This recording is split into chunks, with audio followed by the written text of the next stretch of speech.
تین بڑوں نے پریس کانفرنس کر دی، تحریک عدم اعتماد آ گئی، دوسری جانب کھل کر سامنے آ گیا ہے ترین گروپ، کہتا ہے کہ علیم خان گروپ جہانگیر ترین کے فیصلوں کا پابند ہوگا۔ کہاں جاتی دیکھ رہی ہیں صورتحال آپ؟ دیکھیے بات یہ سہیل صاحب بھی ساتھ ہیں۔ سہیل صاحب کب سے بات یہ کر رہے ہیں کہ پی ٹی آئی کے اندر جب تک ایک فارورڈ بلاک نہیں بنتا، کیونکہ کولیشن پارٹنر تو دیکھیے بہت وجوہات اور بہت چیزیں دیکھتے ہیں، وہ دیکھتے ہیں ہواؤں کا رخ، ان کو وہ ان کا چھوڑنا حکومت کا اتنا آسان نہیں ہوتا جیسا کہ محمل آپ کی آواز بریک ہو رہی ہے، جی ہم واپس آئیں گے آپ کی جانب۔ سہیل صاحب کی طرف چلتے ہیں۔ سہیل صاحب، اگر پنجاب کی خاص طور پر بات کی جائے تو آپ کو لگتا ہے ایک سوچی سمجھی سوچ کے تحت ایسی ایک بساط بچھائی گئی ہے کہ عمران خان صاحب کے لیے ان حالات میں کوئی بھی فیصلہ کرنا بہت ہی مشکل ہو گیا ہے؟ جی دیکھیں، ایسے لگتا ہے کہ جتنی تیزی سے وفاق میں تبدیلیاں آ رہی ہیں اور ڈیولپمنٹس ہو رہی ہیں، اس سے زیادہ کہیں تیز تبدیلیاں پنجاب میں آ رہی ہیں، اور پنجاب کے اندر تو ساری بساط بکھر گئی ہے، اور ایسا لگتا ہے کہ تبدیلی کی راہ ہموار ہو گئی ہے۔ اور دوسری یہ ہے کہ ابھی عثمان بزدار صاحب نے پہلے یہ کہا کہ میری جگہ بے شک پرویز لائی کو بنا دیں، پھر اس کی تردید آ گئی۔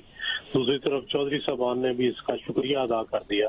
تو ایسے لگتا ہے کہ کوئی تبدیلی کی طرف بات جا رہی ہے پنجاب میں، اور یہ ظاہر ہے کہ پنجاب میں تبدیلی ہوگی تو وفاق میں ہوگی، وفاق میں ہوگی تو پنجاب میں ہوگی، کیونکہ پنجاب اور وفاق میں جب بھی تبدیلیاں آتی ہیں ان کا ایک دوسرے پہ اتنا گہرا اثر ہوتا ہے کہ یہ ہو نہیں سکتا کہ ایک جگہ تبدیلی آئے تو دوسری جگہ تبدیلی نہ آئے۔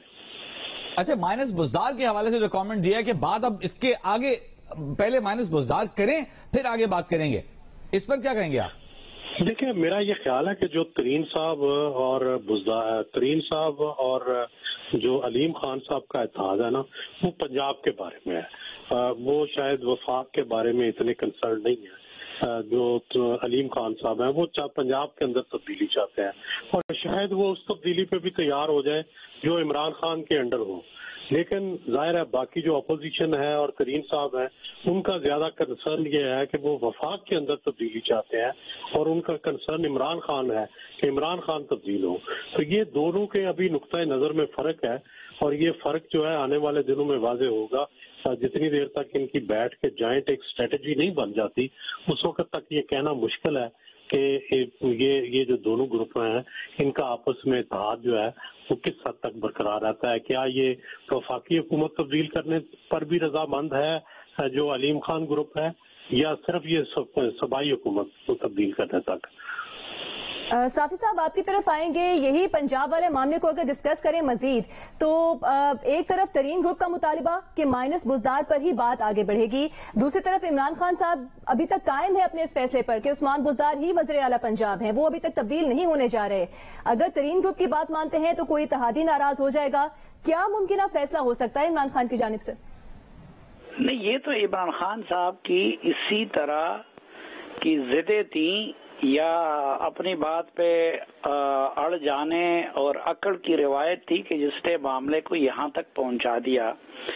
آپ دیکھیں کہ وہ جہانگیر ترین، ٹھیک ہے محور اور مرکز عمران خان تھے اور اسکرپٹ کسی اور نے لکھا تھا، لیکن اس اسکرپٹ میں پورا رنگ تو بھرا تھا جہانگیر ترین نے، اور پھر اسی طرح اربوں کربوں خرچ ہوئے تھے علیم خان کے بھی، لیکن صرف سکور برابر کرنے کا تاثر دینے کے لیے اور برابری کا تاثر دینے کے لیے پہلے جہانگیر ترین کو قربان کیا گیا، اور پھر یہاں پہ خود عمران خان کے خلاف نیب کا کیس نہیں چل رہا ہے، خود اعظم خان بچ گئے کیونکہ چیئرمین نیب کو تو بلیک میل کیا جا رہا ہے، لیکن ان کو قربانی کا بکرا بنایا گیا۔ تو پھر ان کی فیملیز تک بھی معاملہ پہنچا، جہانگیر ترین کے گھر پہ کیمرے نصب کرنا، ریکارڈنگ، تو اب اس میں ایک انتقام کا ایلیمنٹ بھی شامل ہے۔ اس لیے میں کہتا ہوں کہ یہ 1000 عمران اسماعیل بھیج دے، یہ درجنوں پرویز خٹک بھیج دے، پرویز خٹک بیچارہ تو خود اپنی جگہ تپا بیٹھا ہوا ہے، تو یہ مان نہیں سکتے۔ باقی جہاں تک عمران خان کی یہ بات ہے کہ میں بزدار کو تبدیل نہیں کروں گا، تو وہ تو بزدار کو قطعاً تبدیل نہیں کریں گے، لیکن اب کیا یہ کہ یہ صلاحیت ان کے پاس رہے گی یا کسی اور کے پاس رہے گی؟ اب تو یہ اپوزیشن کی مرضی ہوگی اور اس گروپ کی مرضی ہوگی کہ کس نے وزیر اعلیٰ بننا ہے۔ آپ کہہ رہے ہیں بات عمران خان کے ہاتھ سے آگے نکل چکی ہے؟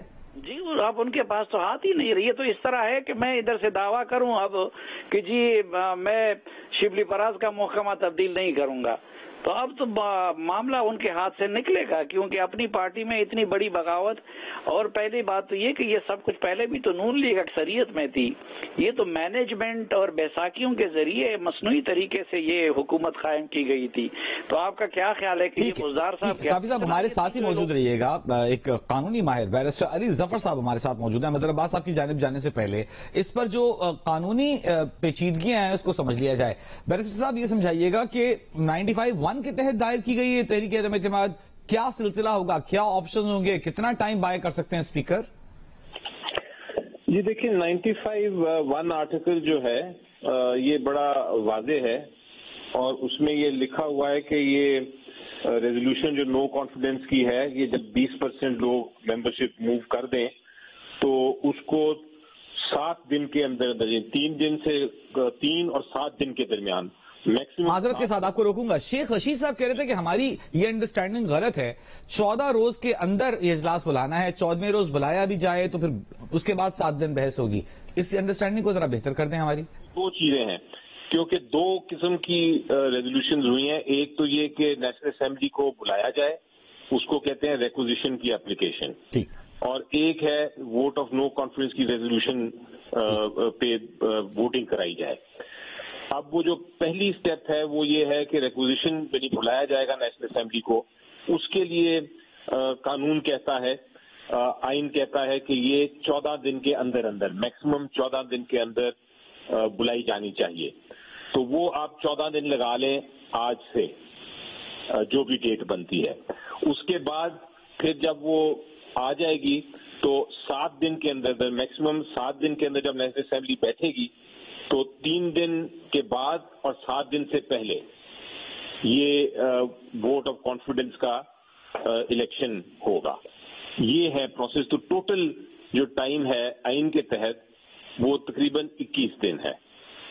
لیکن جس طرح میں نے کہا کہ اگر یہ میکسیمم ٹائم ہے, اگر حکومت سمجھتی ہے کہ اس سے پہلے کرانا ہے تو الیکشن اور ان کے پاس نمبرز ہیں تو پہلے بھی کرایا جا سکتا ہے, 14 دن سے بھی پہلے کرایا جا سکتا ہے, اور چوتھے دن اس نیشنل اسمبلی بلا کے چوتھے دن الیکشن بھی کرایا, ووٹ آف کانفیڈنس بھی لیا جا سکتا ہے. تو یہ بیسکلی جو اسپیکر کے پاس ہے آپشن, وہ کم کرنے کا ٹائم ضرور ہے آپشن, لیکن زیادہ کرنے کی آپشن کا ٹائم نہیں ہے. اچھا, جو شیخ رشید صاحب کا کہنا تھا کہ 14 دن یہ ہوئے, 21 تاریخ آ جائے گی, ایک دن اجلاس ہوگا, ایک مرحوم رکن ہیں ان کی تعزیت ہوگی, ایڈجرن ہو جائے گا, اس کے بعد OIC کا اجلاس شروع ہو جائے گا, تو پھر آپ سمجھتے ہیں کہ مسئلہ پھنس جائے گا؟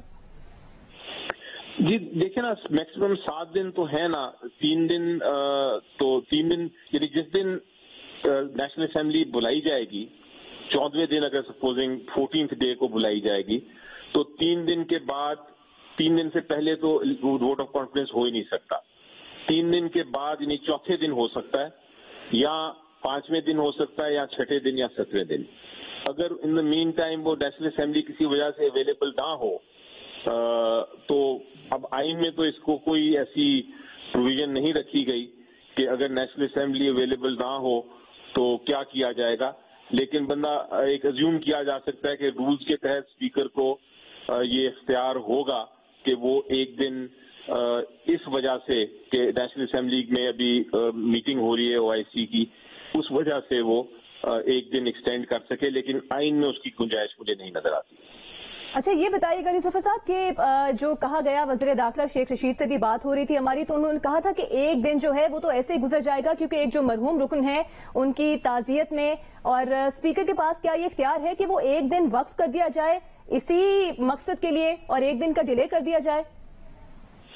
جیسا میں نے کہا کہ آئین خود کہتا ہے کہ 3 دن تک ڈیلے, 3 دن سے پہلے تو آپ کر ہی نہیں سکتے, ووٹ آف کانفیڈنس دے ہی نہیں سکتے. تو جو پہلا دن ہے, دوسرا دن ہے اور تیسرا دن ہے نیشنل اسمبلی کے سیشن کا, اس پہ کوئی بھی کاروائی ہو سکتی ہے, چاہے اس کو ویسے ایڈجرن کریں, چاہے اس پہ ہاؤس نارمل بزنس اپنا کرے, اس پہ کوئی پابندی نہیں ہے.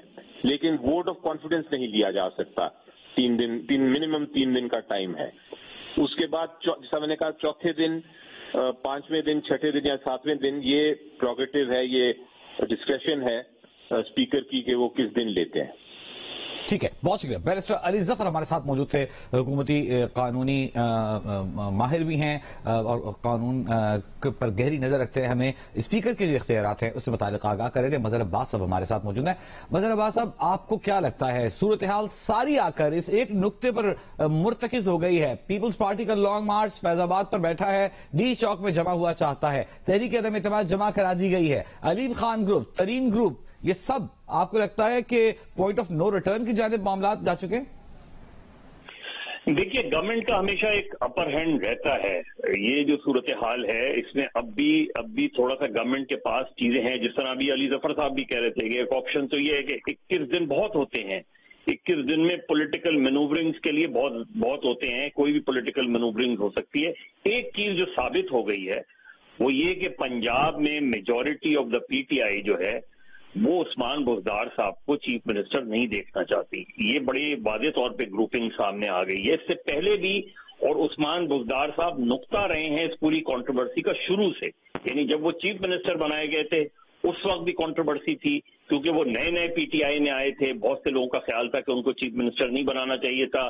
وہ اگر اس وقت عمران خان اس طرح کا فیصلہ کرتے، لیکن اس وقت عمران خان نے آرگومنٹ یہ دیا کہ چونکہ پی ٹی آئی کے اندر گروپنگ اتنی ہے تو لہذا یہ کسی گروپ کا آدمی نہیں ہے، اس لیے اس کو چیف منسٹر بنا دیا جائے. آج وہ چیزیں ہرٹ کر رہی ہیں. اب وہ اگر پرویز الہی صاحب کو چیف منسٹر بناتے ہیں تو پرابلم ہے، کیونکہ جہانگیر ترین، علیم خان گروپ یہ مل کے یہ ان کا ساتھ نہیں دیں گے، یہ پھر دوسری سائڈ پہ چلے جائیں گے. اگر وہ ان کے گروپ کو میں سے چیف منسٹر بناتے ہیں تو یہ جو ہے وہ دوسرا group P M L Q جو ہے وہ اپوزیشن کے ساتھ جا کے مل سکتی ہے.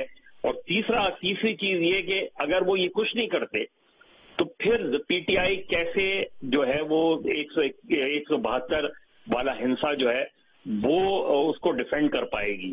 یہ بہت ٹرکی سچویشن ہے. لہذا پی ٹی آئی آج تک ہوا تو نہیں ہے کہ کبھی وزیر اعظم کے خلاف ووٹ آف نو کانفیڈنس پاس ہوئی ہو. آئی تو ہے. تو اگر ووٹ آف نو کانفیڈنس پاس ہوتی ہے تو یہ تاریخ رقم ہوگی جی. اور اگر ووٹ آف نو کانفیڈنس کو شکست ہوتی ہے تو اس کے بعد جس طرح وہ کہہ رہے ہیں کہ اس کے بعد دیکھنا ہے کہ اس کے بعد اپوزیشن، اور میں یہ ایکسپیکٹ کر رہا تھا کہ کوئی شاید سوال کرتا کہ اگر یہ عدم اعتماد کی تحریک ناکام ہو جاتی ہے تو پھر اپوزیشن کے پاس اس کے بعد کیا لائے عمل ہے ان کا اس میں. لیکن وہ خیر وہ چیزیں چلی گئی. لیکن لگ یہی رہا ہے کہ اپوزیشن کانفیڈنٹ لگ رہی ہے. عمران خان پورا یہ تاثر دینے کی کوشش کر رہے ہیں کہ وہ اس کو شکست دے دیں گے، اور شکست دینے کے بعد جو ہے وہ اور زیادہ اپنے آپ کو، تو وہ اپنے اراکین کو اعتماد دے رہے ہیں، جبکہ اپوزیشن جو ہے وہ پوری طریقے سے اس چیز کے لیے تیار ہے. اور یہ دیکھیں کہ لانگ مارچ پلان کیسے کیا زرداری صاحب نے. یعنی پلان ایسے کیا کہ جب وہ وہاں سے چلا ہے کراچی سے، آپ نے یہ ساری صورتحال جو ایکسپلین کی ہے خاص طور پر پنجاب کے بارے میں، یہی لے کر چلتے ہیں مہمل کی جانب. مہمل بتائیے گا، جس طرح سے ساری صورتحال سمجھائی ہے مظہر صاحب نے، پنجاب میں لے کر بہت مشکل میں ہے پرائم منسٹر، اور اگر کوئی فیصلہ نہیں لیتے، پرویز الہی کا بھی یہی مشورہ ہے کہ سیاست میں ٹائملی ڈیسیجن لینا بہت زیادہ ضروری ہے. ان حالات میں اگر ڈیسیجن نہیں لیتے، بقول ان کے عمران خان صاحب کے وزیر اعلیٰ پنجاب عثمان بزدار ہی ہیں، تو کیا ایک بہت بڑا ایک اور سیاسی بلنڈر ہوگا اس پارٹی کے لیے جو آلریڈی بہت مشکلات میں گھری ہوئی ہے؟ اس کے اندر جو مین چیز ہے نا وہ یہ ہے کہ کیونکہ سیم ایج کی وجہ سے جو ایک اوور کانفیڈنس تھا اس کے اندر انہوں نے نہ صرف یہ کہ اپنے کولیشن پارٹنرز کو بھی اوور دا ایئر جب سے یہ حکومت میں آئے اوفینڈ کیا ہے یا کوئی خاص اس طریقے سے اتنی لسٹ نہیں کرائی، اور دوسری طرف جو چیز ہے وہ یہ ہے کہ اپنے لوگوں کو بھی انہوں نے ناراض کیا ہے. جس طریقے سے وہ علیم خان گروپ ہو جائے یا جے کے ٹی گروپ ہو جائے تو اس کے اندر پی ٹی آئی کے اندر بھی آوازیں آئی ہیں میرے خیال میں کہ وہ کیونکہ ایک تھا کہ ہم لوگوں کو کوئی اس طریقے کانفیڈنس تھا کہ چیزیں مینج ہو جاتی ہیں. تو اب جبکہ خاموشی ہے. ٹھیک ہے، وقت ہمارے پاس کم ہے. اس دوران ہم اپنے تمام مہمانوں کا شکریہ ادا کریں گے.